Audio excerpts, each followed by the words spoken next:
fighting in the game, cause see the boxing voice. Welcome, and today we're going to discuss Leo Santa Cruz's top 6 biggest fights fight fans want to see. It's amazing how far a fighter can climb in only one fight, and how everyone can forget all the negativity associated with that very same fighter in just a matter of months. Leo Santa Cruz was once seen as the weakest links amongst the featherweight division, a division filled with tremendous talent and a number of potential stars. But after defeating Abner Mares back in August in what was the featherweight division's most high-profile fight in the past several years, Santa Cruz is arguably the top dog in the division. Now, I don't mean that Santa Cruz is the most talented, or even that he will achieve more in the sport than any of his current opposition, but he is certainly in a better position. For one, he has a high-profile win at featherweight, the kind of high-profile win that separates him from the class. He's also Mexican, which separates him from everyone except one fighter, Abner Mares, and he's already beaten him. Having that loyal Hispanic following, especially in the featherweight division, offers up marketability that other fighters have to earn. We could talk about who is most likely to knock Santa Cruz off his pedestal because they are the better fighter. We could argue which fighter deserves the fight most, or we could talk about the best matches with Santa Cruz, the ones that the fans would want to see. Instead, we're going to focus on the likelihood of these fights. We put a list together in order from least likely to get the Santa Cruz fight all the way down to the fighter we believe Santa Cruz will fight first, possibly in the early 2016. Guillermo Rigondeaux. In order for Rigondeaux to get Santa Cruz in the ring, a lot of things would have to line up.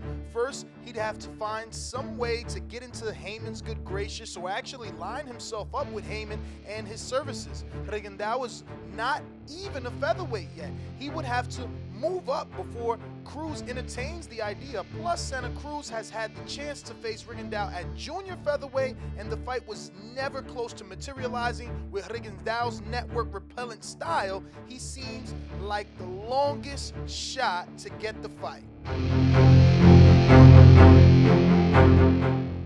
Vasyl Lomachenko. Lomachenko is another long shot. He's currently tied up to promotional company Top Rank. He has no U.S. demographic to speak of. He's also tied into a contract with HBO. And to make matters worse, he's too dangerous for Heyman to put Santa Cruz in with next for little to no reward from a casual fan.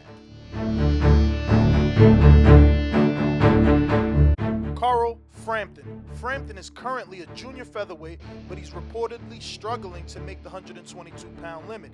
He's gone on record saying he's willing to face Leo Santa Cruz, and he is one of the first Heyman UK guys in the smaller division to get showcased on US TV, which bodies quite well by comparison. He's got a strong following abroad, and his style will surely resonate with boxing fans in America. Scott Quigg. Quigg is in the same position as Frampton, except that he's slightly behind his UK counterpart.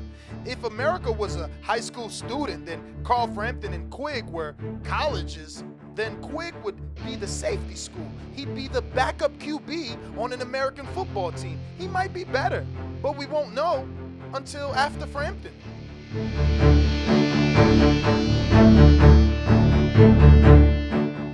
Selby.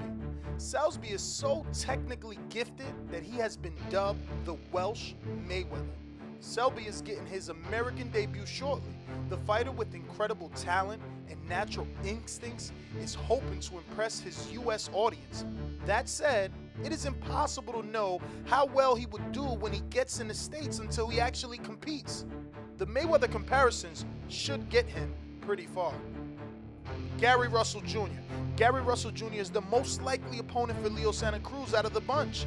He holds a WBC world title. He beat the guy that knocked out Abner Mares in Johnny Gonzalez. Easiest thing of all to understand is that he's with Al Heyman. The matchup is intriguing, with Gary Russell's lightning fast hands and Leo Santa Cruz's extremely high punch output. This should make for a great fight. Let's see if we get it in 2016. So tell us, who would you like to see Leo Santa Cruz face next? What did you think of our list?